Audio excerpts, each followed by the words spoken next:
Extraño país este nuestro Chile, tan lejos de todo y sin embargo tan cerca a veces, en el ojo del huracán y de la mirada del mundo. A partir de la literatura y particularmente de la poesía, los casos de Neruda y Gabriela Mistral particularmente, abrieron Chile a una suerte de mito que comenzó a circular en Europa y también en el norte de América. Hoy nuevamente nuestro país, gracias a la literatura, su mejor producto de exportación, está hoy en boca de todos. Un escritor chileno ha ganado el premio más importante de Hispanoamérica. Se le ha llamado el Premio Nobel Hispanoamericano, el Premio Cervantes de Literatura, un premio que se otorga desde 1978 a partir de la floreciente democracia española y que ha sido asignado a Jorge Edwards, escritor chileno que nos acompaña aquí en este especial de la belleza de pensar. Muchas gracias, Jorge, por estar aquí conmigo. Muchas gracias, Cristian. Quiero destacar que la noticia ha aparecido en prácticamente todas las portadas de los diarios españoles. En El País dice el chileno Jorge Edwards recibe el premio Cervantes. También en el diario del ABC, el chileno Jorge Edwards, premio Cervantes. Y tú apareces justamente, coincide con una foto de los reyes de España. Y te ha llegado un cable de felicitaciones de Su Majestad los Reyes de España. Recibe nuestra más sincera felicitación por la concesión del premio y lo mismo el príncipe de Asturias. Estoy haciendo todo este floreteo y esta presentación que parece tan pomposa porque yo me siento muy orgulloso como chileno y como alguien cercano al mundo de la literatura de que un escritor como tú, Jorge, hayas recibido un premio tremendamente merecido a tu trayectoria, una trayectoria muy sólida. Estábamos mirando los libros aquí, la cantidad impresionante de libros que has publicado, además de la más variada gama de géneros, ¿cierto? Yo he sido un escritor de trabajo más bien lento, sin prisa, pero me acuerdo que hace muchos años Vargas Llosa me presentó en Lima y dijo, este es un escritor que escribe sin prisa, pero sin pausa. Y parece que es verdad, porque se han ido acumulando todos estos libros. Fíjate que vamos a mostrar así rápidamente, vamos a hacer como un paneo sobre tu obra. En primer lugar, el conjunto de cuentos El Patio, que lo publicaste cuando tú estabas estudiando Derecho en la Universidad de Chile y escribías esos cuentos a escondidas. Escribí esos cuentos en la clase de Derecho Procesal, sobre todo, porque había muchos alumnos, yo me ponía atrás y escribía en un cuaderno y el profesor, don Ramiro Méndez, que después fue presidente de la Corte Suprema, estaba muy contento conmigo. Encontraba que era un alumno muy aplicado, pero en realidad estaba escribiendo los cuentos del Patio. Y esos cuentos, curiosamente, produjeron un impacto, por ejemplo, en Gabriela Mistral, que los encontró muy pesimistas. Los encontró pesimistas, digo, que daban una visión un poco negra de la existencia, cosa que a ella, tratándose de un escritor muy joven, la dejó inquieta. Tan inquieta y con la cara tan larga, que cuando llegó a Lone, el crítico que estaba alojado en la casa de ella y la vio, dijo que es muy malo el libro. Y ella dijo, no, es muy bueno, pero por eso mismo me preocupa. Jorge, tú tenías 21 años en ese momento. Cuando se publicó el libro tenía 20 años, no había cumplido 20 años. No había cumplido 21 años. De alguna manera este libro significó como la ruptura con tu propio pasado, con tu propia familia, con un mundo de alguna manera del que tú venías y la entrada en otro mundo. Esas cosas es difícil decirlas de forma tan simple, digamos, hay que matizar, porque claro, es una ruptura, pero los cuentos vienen de ese mundo, vienen del mundo de la familia, del mundo del colegio, del mundo de la infancia, también de la calle, de lo que un niño de esa época miraba en una calle de Santiago o de Valparaíso. Y claro, es una mirada un poco crítica, o diría yo francamente crítica, y quizá pesimista, que caricaturiza mucho a los mayores, por ejemplo. Los muestra de una manera casi esperpéntica, digamos. Y eso era lo que parecía extraño en ese tiempo. Es un libro donde hay mucha atmósfera de cosas viejas chilenas, de casas viejas. Y el mundo de las tías. Una vez le dijiste una broma muy buena a Neruda sobre las tías. A ver cómo fue eso, en la casa de los Guindos. Éramos jóvenes poco respetuosos y estábamos muy entusiasmados. Nos habíamos tomado muchos vinos con frutilla en los Guindos. Estaba Alberto Rubio, estaba Jorge Sangüesa y había otros escritores jóvenes. No sé si estaba Enrique Lin también ahí. En ese tiempo Enrique Lin iba alguna vez a la casa de Neruda. Y Neruda en ese tiempo era el poeta épico de la gran naturaleza latinoamericana. Y yo le dije a Neruda con poco respeto, le dijo, mira Pablo, le dije, si la patria no son los grandes volcanes, le dije, ni los mares, ni los desiertos, la patria son las tías. Y él se rió mucho con este asunto y me lo repetía después, ¿no? Y tiene harto razón. Claro, las tías tienen que ver con Son la las que patria. eligen, por ejemplo, los presidentes. El voto de las mujeres en Chile sabemos que es decisivo. Por supuesto. Hoy día los candidatos están peleando a las tías, A justamente. las tías, claro. Si lo hubieran sabido antes... Si hubieran leído tus libros. Si me hubieran leído. Jorge, y tu encuentro con Neruda cuando eras muy joven y que ocurrió, me parece, en la avenida Tobalaba fue, ¿no? En la casa de Sergio Larraín. Debe haber sido un impacto muy fuerte para ti haber encontrado con ese volcán que era Pablo Neruda. Yo no sabía quién era Neruda hasta más o menos los 12 o 13 años. Y de repente llegó al colegio un compañero de curso diciendo, oye, ¿tú sabes? ¿Has oído hablar de un poeta que se llama Pablo Neruda? No, le dije. Entonces me empezó a leer el primero de los 20 poemas de amor, que es un poema muy erótico, ¿no? Muy erótico, ¿no? Cuerpo de mujer, blancas, colinas, etcétera. Yo me quedé Claro, yo me quedé completamente asombrado. Y después estaba en la casa de Sergio Larraín García Moreno, el arquitecto, porque yo era amigo de los hijos y las hijas de... El que proyectó tu edificio donde tú vives ahora, ¿no? Exactamente, exactamente. Está ahí en la calle... El arquitecto de mi edificio en Merced, esquina de... Ese edificio buque, precioso. Sí, en Santa Lucía, esquina de Merced. Entonces dijo, ¿quieren conocer niños a Pablo Neruda? Y los demás niños no estaban muy interesados, pero yo dije inmediatamente, sí, yo lo quiero conocer. Y entonces lo sacó de una pieza, apareció Neruda con un traje de gabardina, color verde botella, y con zapatos de gamuza.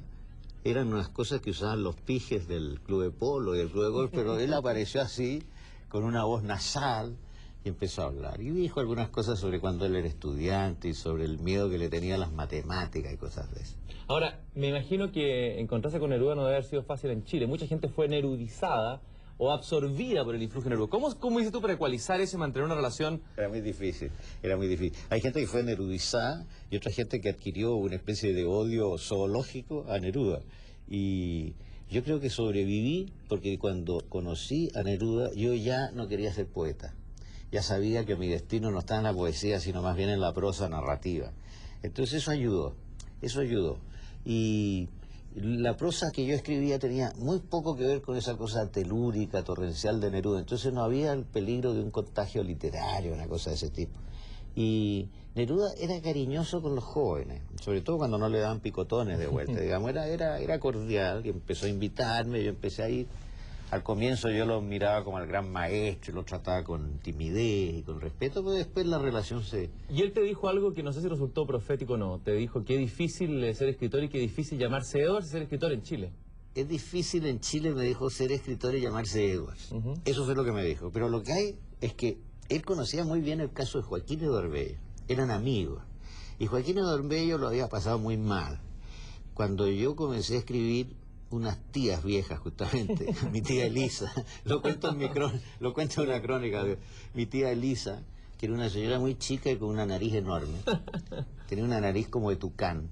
Y era muy simpática y era una gran lectora. Me dijo, tú sabes que tienes un tío escritor. Y me mostró la tapa en el Viejo Almendrá. Pero cuando se hablaba de Joaquín, en ese ambiente, que era el ambiente de la casa de mi abuelo, decían siempre, por ejemplo, el inútil de Joaquín, el dilapidador de Joaquín. O sea, tiene que haber sido difícil de todas maneras haber salido de ese mundo, Jorge. Era difícil. Ahora, ese mundo del cual tú vienes, el mundo de alguna manera de la oligarquía o de la vieja burguesía chilena que se extingue y desaparece bruscamente en Chile, digamos. Hay un cambio muy fuerte justamente en los años 60, 50, 60. Claro. A ver, ¿qué rescatas tú de ese mundo, ahora con una distancia más grande? Bueno, yo ¿qué rescato de ese mundo? Rescato... Una de las cosas que siempre rescato, por lo menos como escritor, es la diversidad, la variedad, los personajes, los excéntricos, por ejemplo. A mí me encantan los excéntricos. Claro, era un mundo lleno de excéntricos, y a los excéntricos hay que conservarlos como sea, aunque sea en frascos de formol, pero eso ha desaparecido. Habían locos, excéntricos, ovejas negras, personajes secundarios, tipos que llegaban a la casa a veces a ofrecer una cosa en venta o a limpiar los vidrios. Personas que venían del campo a vender papas o a vender gallinas. Bueno, entonces era un mundo, o sea, era una forma de cultura, en cierto modo, bastante arcaica, un poco patriarcal, pero era una forma de cultura. Pero curiosamente daba espacio a la locura, era un mundo razonable, ordenado, pero donde había un espacio para esa locura, ¿no? Había un espacio para los márgenes, para la locura, para todo eso, y evidentemente es un mundo que había muchos locos divertidos. Por ejemplo, hay un personaje de tu novela El Museo de Cera, que de alguna manera un poco representa quizá o es el último atisbo de ese mundo, ¿no es cierto? El Marqués de Villarrica. Sí, el Marqués de Villarrica, bueno, es un poco autobiográfico, pero es una invención. Esa es una novela que no pertenece al género realista, digamos, es una novela medio fantástica. Y el Marqués es una invención, una fantasía. Desde luego no existen marqueses en América Latina, ¿no? Pero en ciertos ambientes coloniales que yo he conocido aquí, que se dan algo en Santiago, pero que se dan mucho, por ejemplo, en Lima, se dan hasta en La Habana, incluso en los comienzos de la Revolución todavía existía eso en La Habana, se dan en México. Hay esta gente colonial, con pretensiones nobiliarias, extravagante, fuera de la realidad. Y él tiene un sueño, una locura, ¿no es cierto?, que es el de petrificar o transformar en escultura a su mujer en pleno acto amoroso con un amante, ¿no? Con el profesor de piano. Y contrata un escultor, parece. Contrata un escultor. El que contrata es un escultor que ha sido escultor de perros en un cementerio de París. Así que es un hombre muy realista para hacer su escultura, ¿no? Por eso lo contrata. Y claro, paralizar el tiempo es lo que trata de hacer él. Frente a un tiempo muy acelerado, un tiempo histórico donde hay manifestaciones, carreras, choques y conflictos, ¿no? Él, conservador, trata de paralizar. Estos mundos, el mundo conservador, un mundo estable que existió en Chile, desapareció. Entra el vértigo, viene la década de 60, los barbudos que llegan a Cuba, tu generación es atravesada por esto. Sí, totalmente. Tú estás metido en eso y sin embargo, curiosamente viene luego una nostalgia, una necesidad de un orden. Hay un cuento, Jorge, que a mí me gusta mucho, que está aquí en Fantasmas de Carne y Hueso, sí, que es un cuento que ocurre, una parte de él ocurre en un restaurante, el ami Jean, ¿no es cierto? Sí, sí, el amigo Juan. Sí. El amigo Juan. Sí. Y en ese cuento yo siento que tú de alguna manera... Cuenta un poco el cuento para que los telespectadores lo ubiquen. Yo iba en París cuando fui secretario de embajada en los años 60 a este restaurante que se llamaba El Amigo Juan, que es un boliche vasco, francés, muy simpático, en donde se comía bien barato, digamos. Y estaba siempre lleno de gente, quedaba cerca además de la embajada de Chile. Y me encontraba con el mismo mesonero, el mismo señor en la puerta, la misma niña que servía, qué sé yo. Y fui como 30 años después, y hace poco, y me encontré con el mismo mesonero, la misma niña y el mismo joven que atendían, y dije, qué raro, dije, porque no han envejecido. Pero después descubrí que eran hijos de los que yo veía en mi tiempo, ¿no? Pero esa sensación de algo que no cambia me pareció fantástica, me pareció como la sala de música del Marqués, digamos, un mundo que no cambia. Entonces, que es todo lo contrario a nuestro vecino, pero nosotros somos un país que normalmente demuele, destruye, y es muy difícil llegar a un restaurante que dure 30 años. No, aquí nada dura 30 años, lo que dura 30 años ya es milagroso, digamos. Entonces, me pareció notable eso como, digamos, como situación de vísperas de un viaje a Chile. Entonces, hago que un personaje que va a volver a Chile vaya primero a ese restaurante y después va a Chile, viene a Chile y va a buscar la casa de su infancia y va a buscar los lugares de su infancia y no existe nada. Entonces ahí se produce un viaje mítico que se encuentra con una niña mendiga, hay una especie de... Un viaje mítico a Cartagena, a la región de Cartagena. Es bien fantasioso y maravilloso. Cuando tú dices una frase que me gusta, dice, me gustan los países, dice el protagonista, donde las cosas no cambian tanto. Esta parece una gran empresa de construcciones y demoliciones. De construcciones y demoliciones. Eso es Chile. Con acentuación en la palabra demoliciones. Quizás uno de los rasgos de tu obra es justamente rescatar y recuperar a través de la memoria un tiempo y un país. O sea, todo tu trabajo de la memoria, de la crónica y de la novela es rescatar en el mundo, impedir que desaparezca tan rápido, ¿no? Bueno, yo por eso he dicho que hay una unidad en el fondo en mi trabajo. Y la unidad está dada por la memoria. Porque la gente dice, es mejor memorialista que cuentista, o es mejor cuentista que novelista, o es mejor...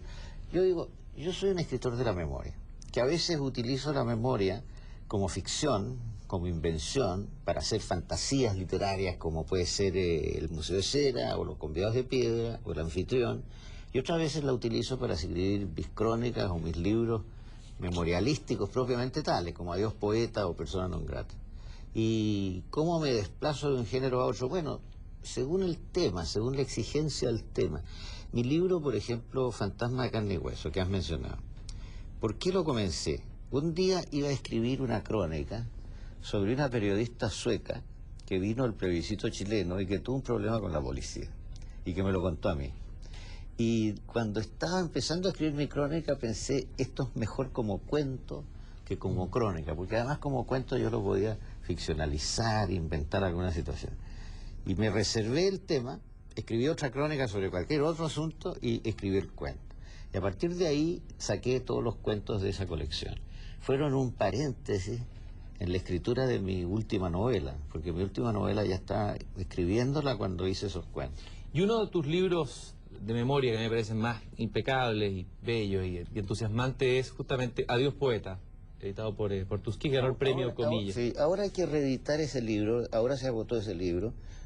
Con el premio Cervantes terminó de agotarse, así que sirvió por lo menos para eso. Y lo están reimprimiendo. Pero yo quiero reescribir algunas cosas de ese libro, porque ese libro yo lo escribí con los sucesos muy encima. Lo estaba escribiendo cuando Matilde Urrutia estaba viva, por ejemplo, y me sentí, creo, un poco autocensurado. Dime una cosa, tú de alguna manera muestras aquí un Neruda que nosotros desconocíamos, un Neruda que tú conocías más íntimamente. Generalmente Neruda se formaba una leyenda, como siempre con todo en Chile, una estatua. O sea, ¿no? Neruda en vez de estar en el mármol está en pantuflas.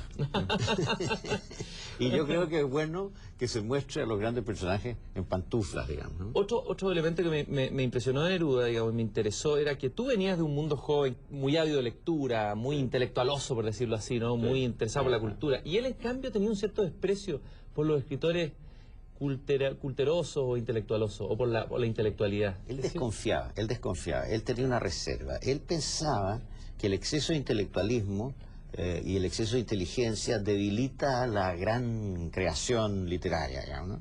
Y era una especie de escritor vitalista, y los grandes modelos literarios de Neruda eran, por ejemplo, Francisco de Quevedo, por ejemplo, otro Francisco, François Rabelais, Paul Whitman también, ¿no? Paul Whitman, claro, los grandes claro. vitalistas, ¿no? Claro.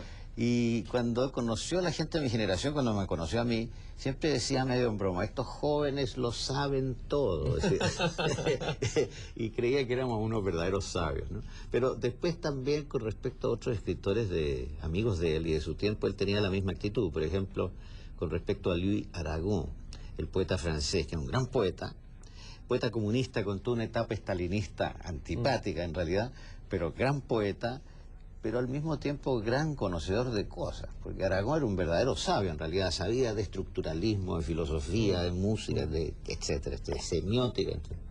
Una vez estábamos invitados por Aragón, eso lo cuento ahí, a comer a su casa, tocamos el timbre, y cuando tocamos el timbre Neruda dijo: estamos fritos, dijo. Vamos a tener que ser inteligentes toda la noche. Y cuando salimos de esa comida, me acuerdo que Neruda dio un saltito en la calle y dijo: ahora vámonos a comer una cazuelita tranquilo. A comer de nuevo, para comer sin esta presión de tener que hablar de filosofía o de Descartes. O de ser brillante, o tirar frases para el mármol. Tirar frases para el mármol. Ahora, otro Neruda secreto que aparece en este Adiós Poeta es también un Neruda al final más dudoso, más escéptico y quizás más íntimo, distinto al Neruda épico, que era el que rescataba más bien la ideología. Neruda al final se transforma en un personaje de mi literatura. Ajá, en un personaje de tus novelas. Claro, el Neruda al final podría ser un personaje del origen del mundo. ¿En qué sentido? Que duda, en primer lugar, que tiene un gran amor a la vida, pero que también tiene la sensación de la muerte, la intuición, la visión de la muerte. Gran amor a la vida, pero cierta melancolía, porque la fuerza ya no es la misma de la juventud y todas esas cosas. Y tiene una cosa muy típica de Neruda, creo yo, que está, creo yo, en mis personajes. Ese Neruda sigue conservando en su interior al niño que fue. Es un hombre que juega, y es un hombre que tiene una visión de la infancia, y una idea de que la gran poesía exige que el poeta mantenga al niño dentro de él. Y eso es una idea que yo he desarrollado de otras maneras en otros textos. Pero yo creo que se daba en Neruda porque de hecho hay muchos personajes tuyos que a veces que son más viejos o maduros porque son niños, el hecho de ser extravagante o de dejarse llevar por el exceso y la locura en momentos donde pareciera predominar más bien la mesura, ¿no? A lo mejor ese es el sentido de mi defensa de lo excéntrico. Ajá. Claro. Ahora, el libro que provocó más impacto de todos, efectivamente, y que te posicionó a ti, algunos han dicho que después de este libro hay un antes y un después en la relación de los intelectuales latinoamericanos con Cuba, que fue el gran impacto, ¿no sé? Cuando los barbudos entran a La Habana, cambia un mundo y comienza otro mundo, incluso la historia de nuestro país está marcada por eso. Persona non grata. Hay una fotografía ahí muy impresionante, la de Fidel Castro tomándote el hombro y resquebrajándote un poco. La fotografía es real, y después hay un retoque ahí, que sé yo, está convertida en una imagen, pero la fotografía es real. Corresponde a un momento en que el capitán de la Esmeralda, el comandante de la Esmeralda, el capitán Jové, dijo que quería jugar al golf. Entonces, Fidel Castro inmediatamente le organizó una partida de golf en una cancha que había por allá y jugamos todos golf, hasta Fidel Castro jugó golf. Y Mira. durante la conversación compitió conmigo Fidel Castro, me hacía apuestas todo el tiempo. Y entonces me dice, mira, has quedado aquí, yo te aconsejo una política conservadora, llegar de 2 golpes y no tratar de llegar de uno. Y yo creo que me está diciendo eso cuando me tomaba el hombro. Mira, chico.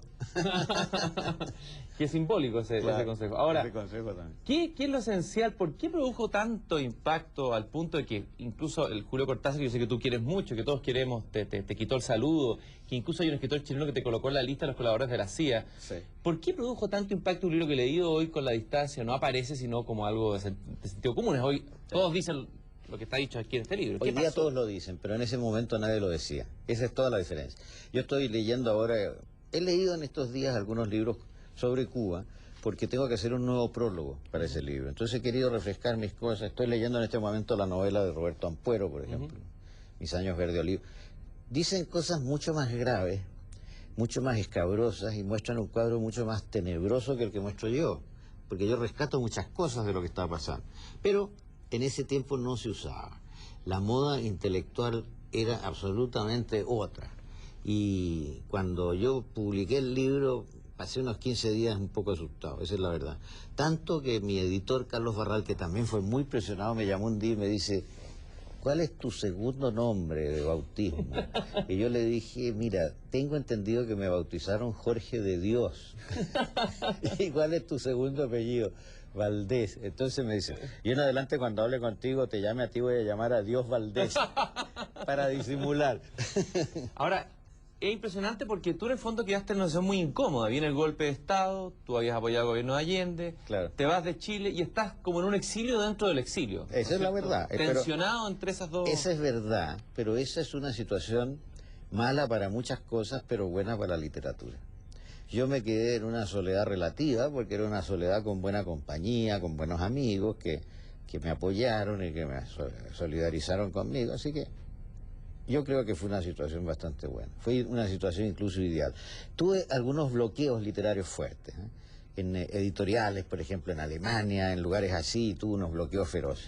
Ahora se acaba de decir en la prensa italiana, ahora recién, que la edición de Persona non grata hecha por Bompiani en Italia fue retirada de la circulación una semana después. Impresionante, ¿eh? Es impresionante y sin embargo puede ser verdad, porque yo me sorprendí de que no hubiera libro y no se hablara más del libro después de 10 días. Ese es el lado oscuro de ese tiempo. Siempre presentaba la década de 60, 70 como una época de idealismo, de sueños, de utopías, pero también tiene su lado oscuro, ¿no? Una época de utopías, pero también una época de policía. Ajá.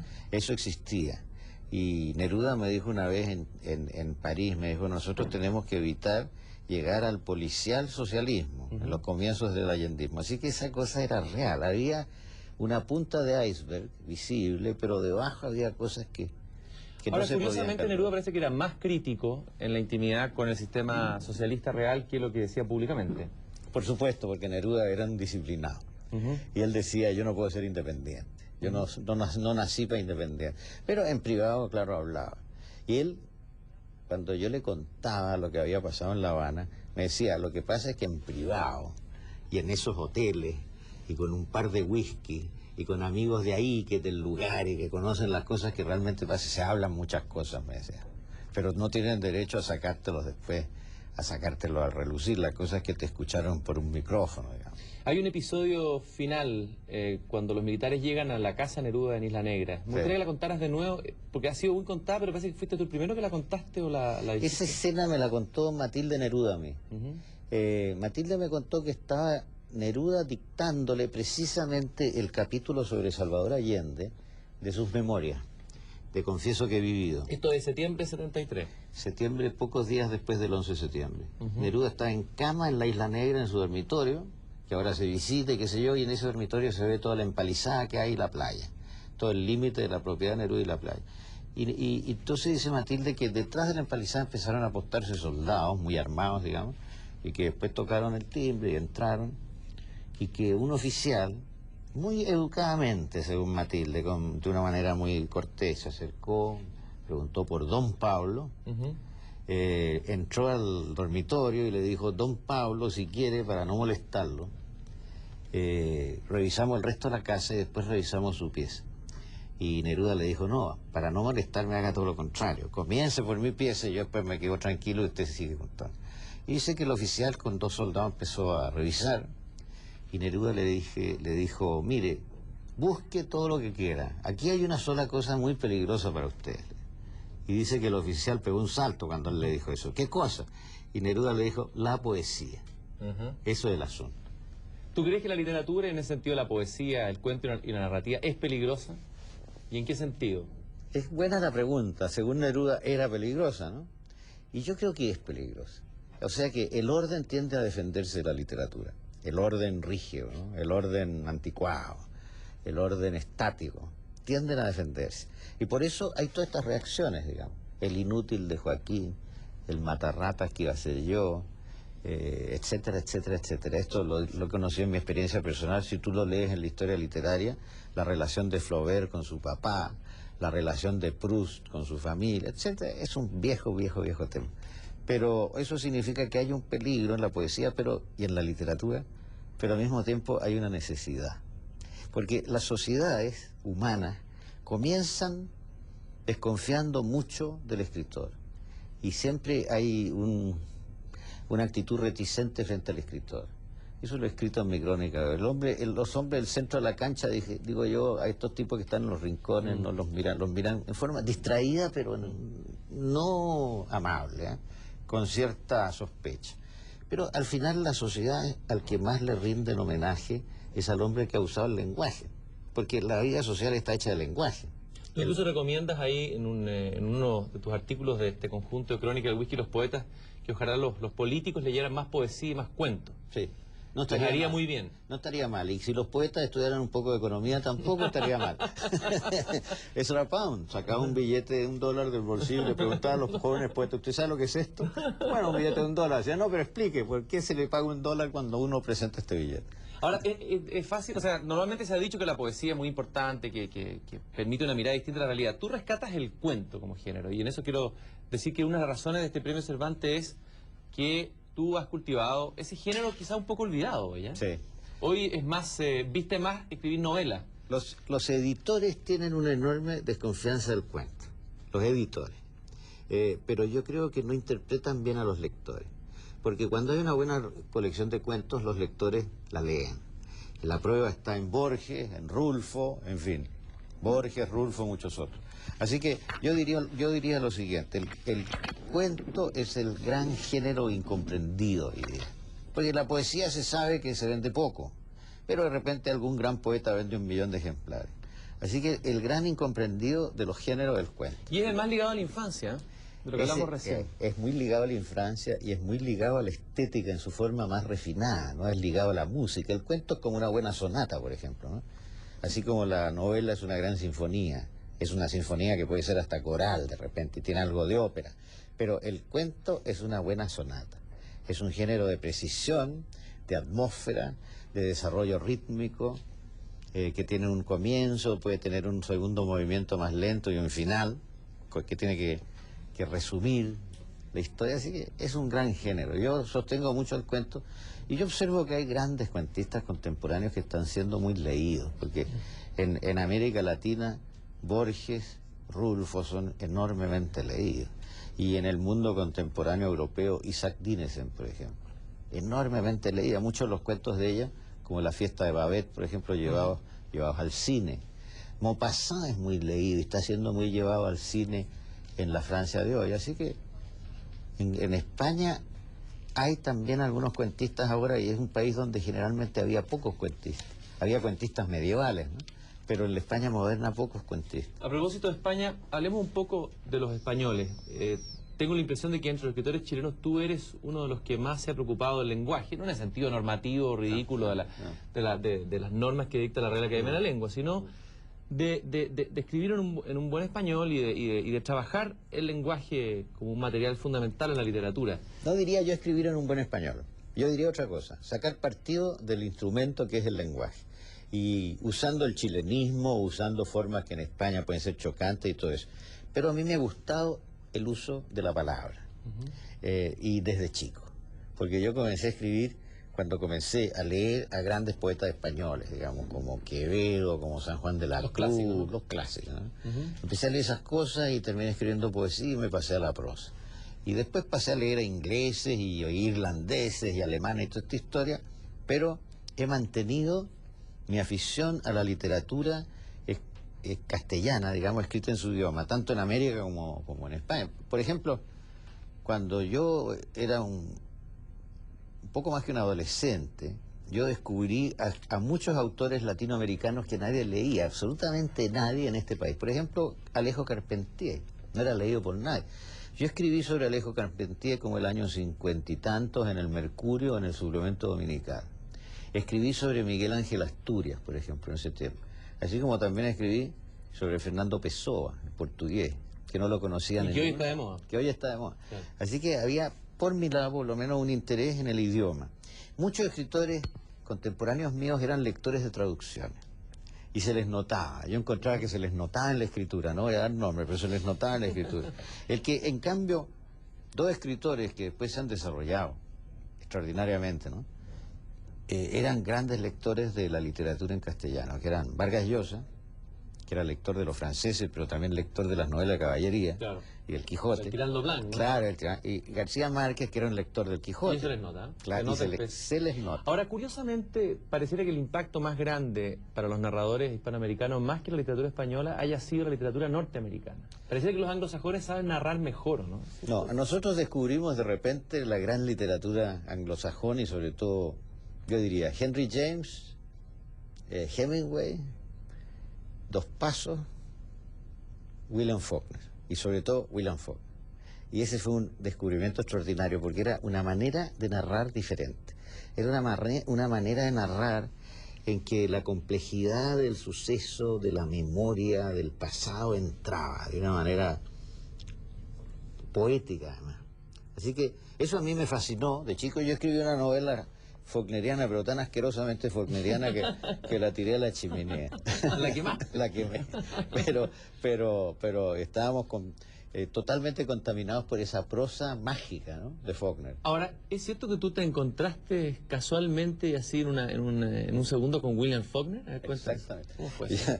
Era un día de invierno, de nieve, en Princeton. Yo estaba con una beca y yo estaba cruzando el campus de la universidad, no había absolutamente nadie, y del otro extremo vi avanzar hacia mí una persona que llevaba una especie de esclavina y un gorro y una pipa.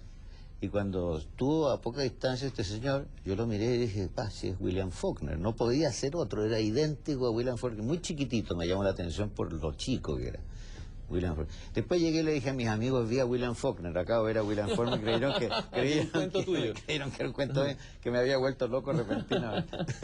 Pero al día siguiente en el diario local salió que William Faulkner había ido de visita por un día a Princeton, así que era él.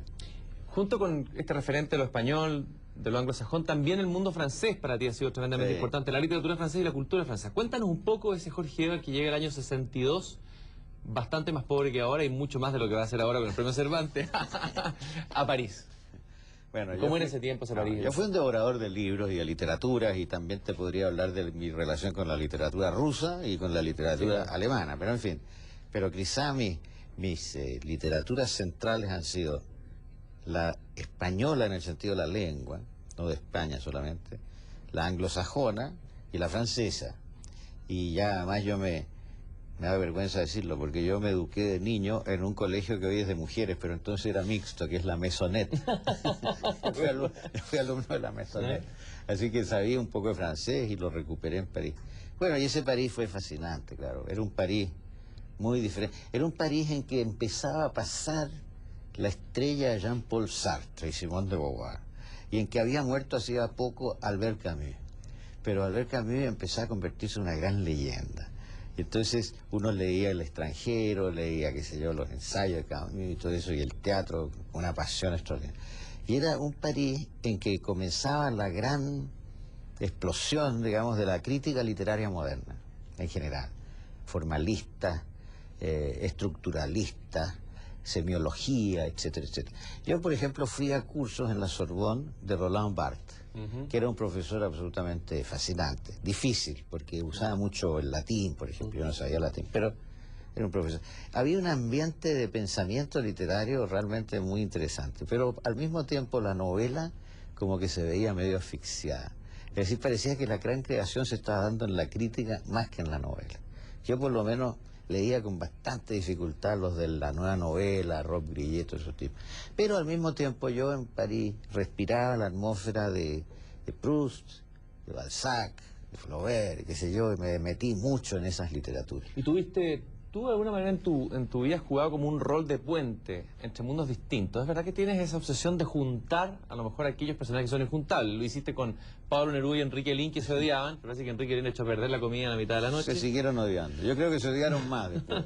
Fracasé como diplomático. Eres una suerte de Celestino de la amistad, ¿no? Fracasé como diplomático, como Celestino y como pacifista. Yo pensaba me van a dar el premio Nobel de la Paz después, pero no fue así. A ver, ¿qué personajes juntabas tú, por ejemplo? ¿Qué personajes has intentado juntar en tu vida? ¿Algún recuerdo? Mucho, ¿no? Por ejemplo, yo le presenté a mucha gente a Vargas Llosa, al joven Vargas Llosa, a muchos chilenos, desde, qué sé yo, desde Neruda hasta Manuel Rojas, que conocieron a Vargas Llosa por mí. Y junté a Vargas Llosa con Enrique Lin. Nunca se quisieron mucho tampoco, ¿no? Porque Enrique Lin decía cosas así. Decía, una novela de Vargas Llosa se puede contar por teléfono. Cosa que no es verdad. Pero yo me reí. Pero no, pero lo que sí hubo en ese tiempo era una vida de relación del mundo literario extraordinaria. Porque nos veíamos todos y porque existía un culto de eso. Digamos, el boom fue hasta cierto punto también una mafia, ¿no? Eso se sabe. Entonces nos juntábamos, nos veíamos, discutíamos, conversábamos, nos leíamos nuestras cosas. Uno escribía un cuento y se le mandaba por correo a un amigo, que podía ser Julio Cortázar o Vargas Llosa, y ese amigo contestaba con una carta, digamos. ¿Sí? Era un ambiente muy estimulante, muy literario, muy antiguo vivido hoy, porque por ejemplo la correspondencia ha tenido un rol fundamental, ahora no. La conferencia también tenía un rol fundamental. Pasaba Borges, daba una conferencia en la Casa de América Latina ahí, y uno le escuchaba sentado en el suelo. Esa sala era algo impresionante, como se llenaba, digamos. Y Borges contaba su historia fantástica, que se dio una salida completamente espirituado, magnetizado. Ahora, curiosamente Chile también parecía ser así como tú, serías el arquetipo del que hace, el pontífice, el que junta mundos distintos, escritores distintos. Chile también era me parece que había un espacio para ese encuentro de gente muy distinta. Leí en Adiós Poeta que Neruda, por ejemplo, era muy amigo de un viejo asesor momio, como se decía en ese tiempo, de Arturo Alessandri. Sí. Que la Gloria Alessandri, otro personaje. Gloria Alessandri, sí, era hija de Mario Alessandri Rodríguez, sí. Circulaba también en la casa Neruda, o sea... Bueno, yo la llevé alguna vez, sí. ¿Qué pasa? ¿Cómo era esa...? No, había mucha circulación, había muchas camarillas y odios, habían guerrillas, digamos. Por ejemplo, Neruda no se juntaba con De Roca ni con los amigos de Roca y había problemas con Huidobro, o sea que por un lado había separaciones, pero por otro lado, dentro del mundo social chileno, digamos, había una circulación. Uno podía ver a gente de derecha en la casa de Neruda, así como veía al secretario general del PC, digamos, ¿no? del momento. Y si pasaba un comunista brasileño o argentino, pasaba por la casa de Neruda. Pero uno podía ver ahí también a doña Marta Alessandri. En la Isla Negra eso pasaba muchas veces. Neruda a veces se reía de estas situaciones un poco. Me acuerdo de un personaje que andaba por ahí y decía... Este va a ser embajador, de todas maneras, decía, porque nunca se viste como menos que encargado de negocio. El tipo de broma que hacía Neruda y que le gustaba, y el tipo de ojo que tenía para situaciones. Pero era así. Y nosotros nos pasamos, por ejemplo, de salida de la universidad en cafés como el Bosco, el Iris, o en un restaurante que se llamaba... Había un rectángulo en el centro de Santiago ahí. Había un rectángulo. ¿Cuál era ese? Escribámoslo geográficamente para los que no lo conocen. Ese rectángulo, diría yo, está entre el Bellas Artes, el Palacio del Bellas Artes, por la parte de atrás, donde se estudiaba Bellas Artes. La calle Esmeralda, que se veía por ahí, donde estaban los alemanes pobres, que llamábamos, unos alemanes que había ahí, donde yo recuerdo grandes noches de vino, en que todo el mundo se manchaba con vino. Y entonces... para quitarse las manchas de vino se ponían sal, todos nos poníamos sal, así que se veía muchos tipos discutiendo agitadamente y con manchitas blancas por todos lados, a veces cantando arriba de una silla pero con manchitas blancas. Yo veo a Lucho Yarzún con manchitas blancas, a Lin, a Armando Casígoli y a toda esa gente. Bueno, después esto llegaba en el extremo, digamos, en el sur, ya en el sur de la Alameda, el Café Iris. era la parte final, donde iban los surrealistas, por ejemplo, y iban muchos los de Roquiano, y iba Teófilo Cid. Bueno, era un Santiago chico, muy literario, divertido, en que había grandes enemistades, pero había muy buenas amistades y muy buenas conexiones, ¿no?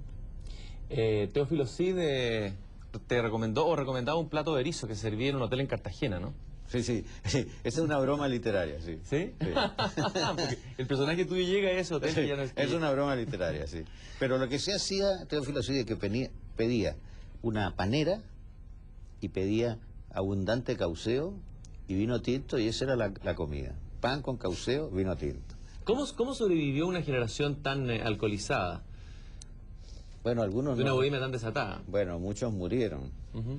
Muchos murieron de cirrosis y de otras cosas peores.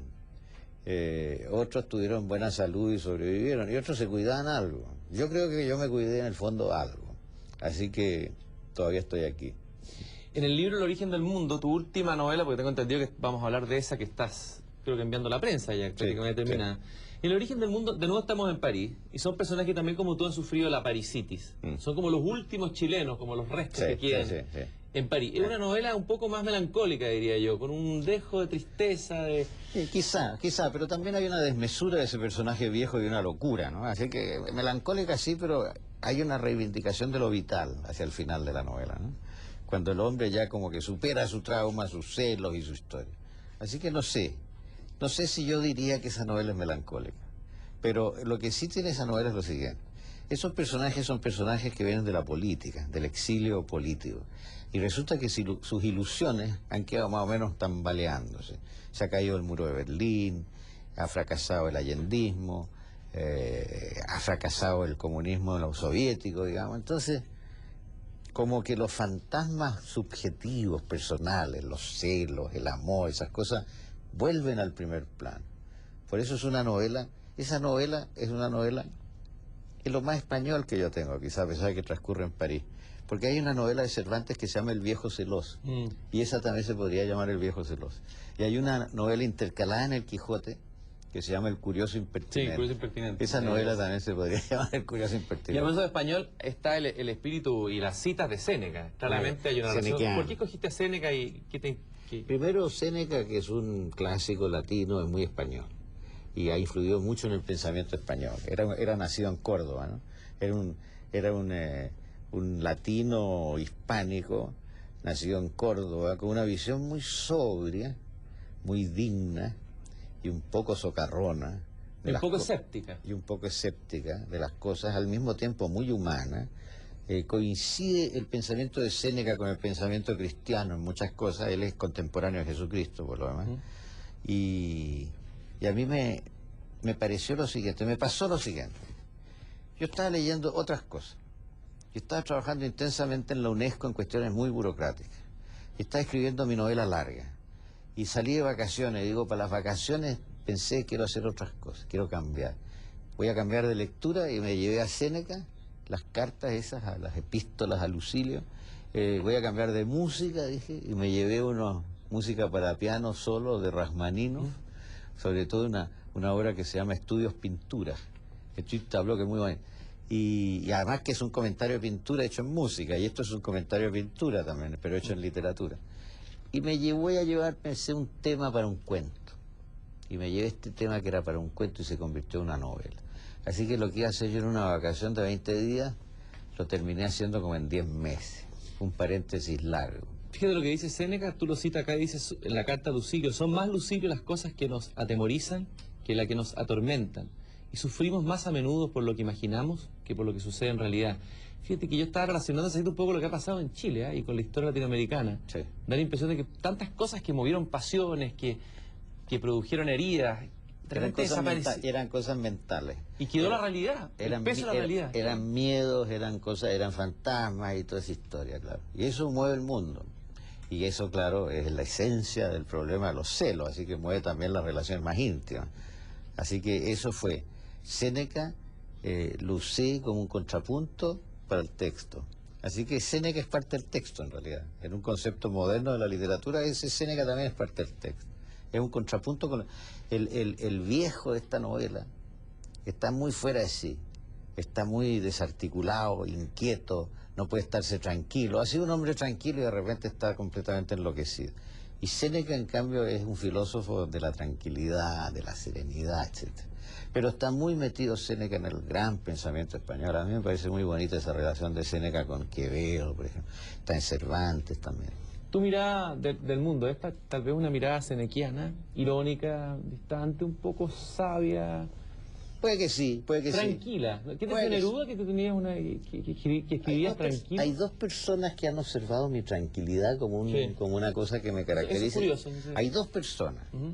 La primera persona es Neruda, porque Neruda, cuando yo le mandé el patio y cuando me habla después de 3 meses, que algo había leído en realidad, me dice: me gusta la tranquilidad con que usted escribe. Lo primero, es de las primeras cosas que me sorprendió porque ¿por qué tranquilidad? Pensé yo, pero él me dijo eso: me gusta la tranquilidad con que usted escribe.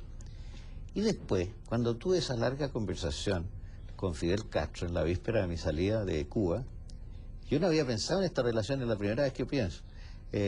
Castro me acompaña hasta la puerta, abre la puerta y me dice: ¿sabe usted qué es lo que más me ha impresionado en esta conversación, que había durado como 4 horas? No, le digo yo, primer ministro, que su tranquilidad. Pero después he sabido que a un gran cuentista, un gran narrador, nada menos que Boccaccio, le decían el tranquilo. Porque bueno, algo existe en la literatura. O sea, se puede crear a personajes inquietos y personajes desarticulados y personajes que salen de sí todo el tiempo. Pero para crearlos se necesita una cierta tranquilidad, porque si el escritor mismo participa de toda esa inquietud, a lo mejor no lo resulta. El cuadro se le emborrona, ¿no? Ahora, me gustaría hablar un poco más de tu familia, las personas que han marcado tu vida. Sé que algo sé, digamos, que tu madre, por ejemplo, y de hecho tiene que ver con la presencia femenina en tus novelas, el eterno femenino, al que hablaba Goethe, que está bien presente en tu, vamos a hablar de eso también. Tu madre parece que fue muy importante, es una mujer... Fue muy importante porque... Háblanos de tu madre. No, fue muy importante porque era muy buena conversadora, tenía mucho sentido del humor, tenía un sentido del humor bastante parecido al que he tenido yo después, digamos. Tenía un sentido del humor un poco tranquilo. Era tomadora de pelo, era peligrosa en ese sentido ya, pero era divertida. Y enseguida era una persona que leía mucho. Y un día me dijo lo siguiente, me dijo: mira qué curioso, me dijo. Yo, cuando era niña chica, escribía cosas en un cuaderno. Y un día llegué al comedor de la casa y estaba toda la familia y un tío mío había descubierto mi cuaderno y estaba leyendo mis cosas y todo el comedor se reía a carcajadas. Y yo me avergoncé tanto que destruí ese cuaderno. Eso es lo que me dijo ella. Bueno, y lo que veo es que esta cosa te salió a ti. O sea, como esa escritura de ese cuaderno yo la reanudé. Esto fue lo que yo entendí. Y por eso escribí una historia que se llama La mujer imaginaria, porque justamente es de una mujer que no existe, que es un producto de la imaginación pura, que es una mujer que le tuvo esa experiencia de niña y a los 60 años reanuda la escritura. 50 años después, más o menos, digamos. Esa fue la idea mía de esa novela. Esa novela yo la quiero reescribir, mis cosas, y por eso no he querido que se reedite ni nada. La quiero reescribir porque ahí hay una historia de amor. Esta vieja señora que se transforma en una especie excéntrica y revolucionaria, con un personaje descrito como el callampero, que es un tipo que vive en una especie de callampa en un islote de un río parecido al Mapocho, porque tampoco es muy realista ese paisaje. Y entonces yo quiero desarrollar el amor con el callampero en la nueva versión. ¿Te gusta mezclar mundos distintos? ¿Ah? ¿Te gusta meter a este personaje exiliado que se mete con esta mendiga? Me gustan los territorios limítrofes, sí. Me gusta transitar. No me gusta estar encadenado a nada, digamos. Estar encadenado a una forma social o a una casa o esto. Será una manía personal. O será quizás un amor por la libertad o una aspiración a la libertad. Tu última novela que acabas de terminar está centrada también en uno de estos personajes del siglo XIX, ¿no es cierto? 18. 18. Que es el arquitecto... Joaquín Toesca. Joaquín Toesca. Toesca es pleno siglo XVIII. Toesca nació el 50 según algunos y el 45 según otros. Y en mi novela más bien lo hago nacer por el 45, me conviene más a mí como novelista que haya nacido en el 45. Y murió en 1799, así que pleno siglo XVIII. Además se educó en la Escuela de Arquitectura Italiana, sobre todo de la Facultad de San Luca, de la Academia de San Luca de Roma, donde toda la enseñanza del barroco tardío, del barroco medio clásico, está en su mayor expresión. Así que es fruto del siglo XVIII y es un hombre enormemente cultivado, muy educado en el mejor sentido estético, con una visión de la arquitectura refinada. Es un gran admirador del Borromini, es un muy buen conocedor de la arquitectura italiana clásica, es un lector de los tratadistas clásicos de arquitectura, por ejemplo, de Vitruvio. Ahora, lo interesante de este personaje para todos nosotros es que es el constructor o el creador de la moneda. Sí, pero lo que me interesa a mí es que este personaje, con esa formación, llega a un barrial, que es la ciudad de Santiago, con un olor bastante poco grato, porque la alcantarilla de la ciudad se llevaban las acequias que pasaban por el medio de la calle, digamos. Un olor en que ese olor está contrapesado por el olor de los azahares y de las flores de los jardines, de los huertos, digamos. Él llega a ese mundo muy bárbaro, se encuentra con un personaje femenino bárbaro también, pero atractivo, que es la que fue su mujer, Manuelita Fernández de Rebolledo. Se llamaba Manuelita Fernández de Rebolledo, era un solo apellido, y Pando. Su mamá era Misia Clara Pando, que la protegió y la defendió mucho, y que era media bruja. Venía del altiplano en parte esa familia y eran medios brujos. Esta señora hacía sahumerios y amarraba a los monos, hacía cosas. Te apuesto que escogiste escribir la novela por el personaje femenino, antes que por Toesca. Sí, yo creo que mi personaje es la Manuelita. Sí, no, sí, yo creo que mi personaje es la Manuelita, pero como Toesca está ahí, y Toesca aporta un elemento extraño, la vida chilena, y una cultura, y una cosa, y es un ilustrado de la época, bueno, también estudié todo ese lado, ¿no? ¿Y esta Manuelita, verdad que se escapaba de los conventos por la ventana? Él la encerraba, porque ella, entre otras cosas, lo quiso envenenar a él. Le puso veneno en los espárragos. A todo esto le gustaban mucho los espárragos. Le puso un veneno para ratones que se llamaba Solimán en los espárragos. Y él, para que no tuviera que ir al patíbulo, la metió en un convento. Pero ella se escapaba de los conventos, claro. Y ella además revolucionaba los conventos, porque ella era genial, ¿eh? Ella tenía una imaginación, una gracia, era muy chistosa. Tenía, según un cronista, un genio vivo, con B larga lo pone, genio vivo. Y según otra crónica, el obispo de Santiago se preocupó porque le había revolucionado todo el convento de las Agustinas. Todo el mundo se reía, se tocaba la guitarra, había fiesta, qué sé yo, y la tuvo que trasladar a un convento más estricto, a Las Claras. Pero finalmente Toesca siempre la sacaba de los conventos, no podía vivir sin ella, así que ahí se producían los grandes. Ahora, Jorge, fíjate que tú dijiste ahí que curioso este personaje, todavía que se vino a este barrial. Sí. Un caso análogo, quizás no al barrial, pero Andrés Bello también, que se haya venido, digamos, de un lugar mucho más culto, Caracas, se haya venido a Santiago, un lugar donde había muy pocos libros, mismo lo comenta. Y se no solo eso, sino que se vino de Londres.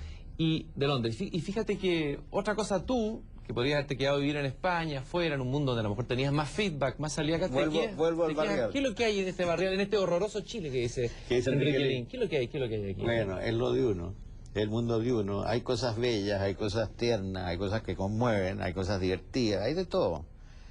Claro que uno como escritor, para alimentarse literariamente, necesita salir de vez en cuando, estar en contacto con los libros, con los colegas, digamos, y todo eso. Yo cuando estoy en España, a veces en un día, yo a veces me sorprendía. En un día había hablado por teléfono con Octavio Paz, había almorzado con Vargas Llosa y después en la noche había estado con Caballero Moral y Muñoz Molina. Yo pensaba que increíble. Y a veces había estado con Enzensberger, el alemán, que viaja mucho a España, etc.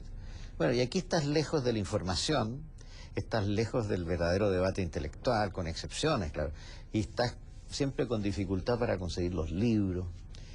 Eso tiene su lado bueno, ¿eh? Esa manera de descubrir a un autor que te entusiasma, un autor, y tú tienes que empezar a buscar los libros y escribir cartas y encargarlos a París y todo eso. Hay una épica, ¿no? Hay una épica, y entonces eso significa que cuando por fin te llega el libro de Junichiro Tanizaki, un japonés, o de la Isaac Dinesen y cosas así, tú te lo devoras y te lo lees 3 veces y adquieres un conocimiento de ese libro quizá mejor. Y eso hace que se asombren los europeos cuando vienen para acá y de repente se encuentran con personas que conocen las cosas de ellos mejor que ellos. El ejemplo sería Raúl Ruiz, porque se metió a hacer una película sobre el clásico Marcel Proust. Claro, Raúl Ruiz, y que hace una película sobre Proust, y Borges, que sabe más de literatura inglesa que los ingleses. Y yo una vez cité a Mallarmé, que era una de mis crónicas, y uno de la embajada francesa me dijo que yo estaba equivocado, que eso era de Paul Verlaine, yo sabía que era Mallarmé, y me hizo una apuesta el tipo. Apostamos una botella de champán, y él con pedantería, muy francesa, me dijo, mire, usted le conviene, porque si yo pierdo le doy una botella de champán francés, y si usted pierde me da una botella de champán chileno. ¡Qué pesado! Pesado el tipo. Bueno, yo le dije, después de eso le dije, mire, vaya, busque su Mallarmé, busque un poema que se llama Así, así, y vea el primer verso. Y el tipo ahí comprendió que se había equivocado. Y después desapareció, nunca me mandó la botella.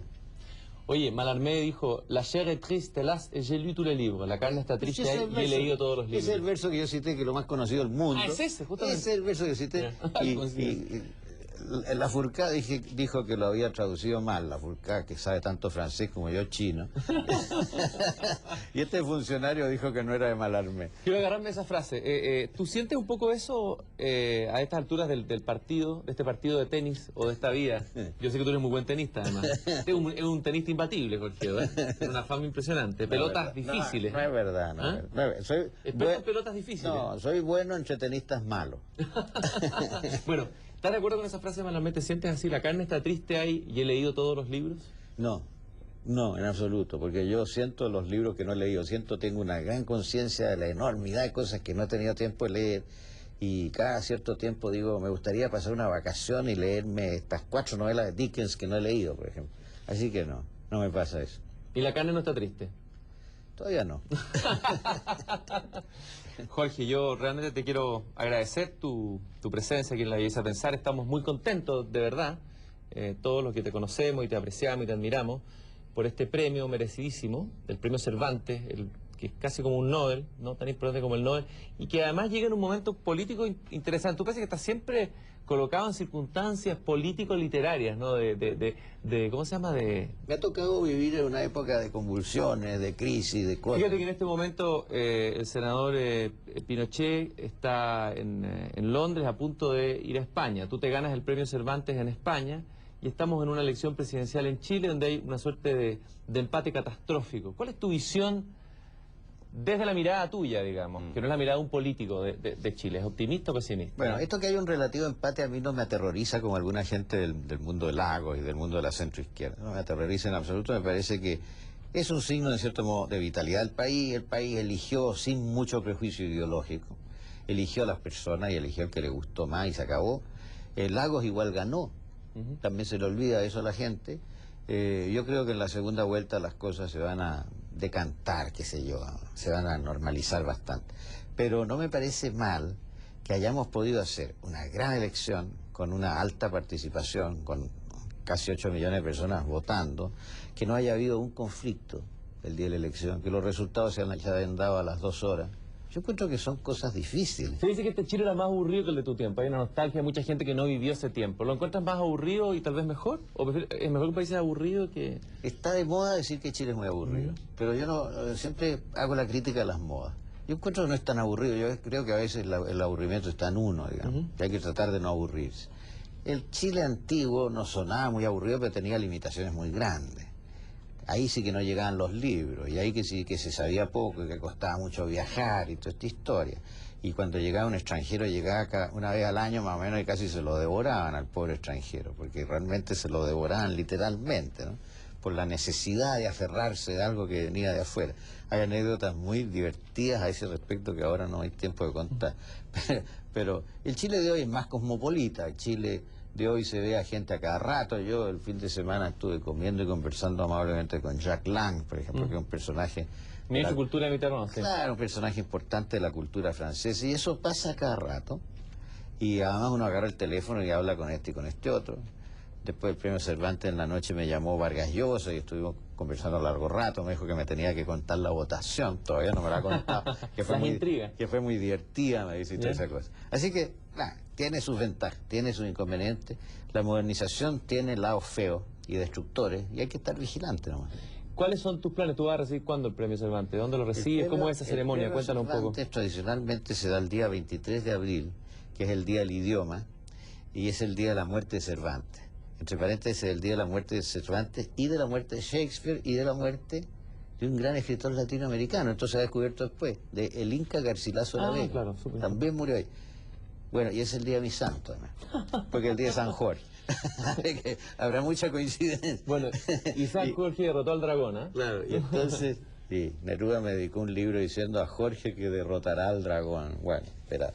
Se hace en una ceremonia en Alcalá de Henares, en el aula magna de la universidad, una ceremonia bastante formal, bonita, de una aula pequeña, pero muy bonita, y el rey entrega en persona el premio. Y uno tiene que decir un discurso. Bueno, yo primero te quiero felicitar por la actitud con la que has recibido el premio, con mucha serenidad senequiana y con esa distancia que te caracteriza, irónica y escéptica, pero al mismo tiempo tranquila. Y bueno, felicitaciones nuevamente y gracias por tu obra, Jorge, para todos los lectores chilenos. Te lo agradezco mucho.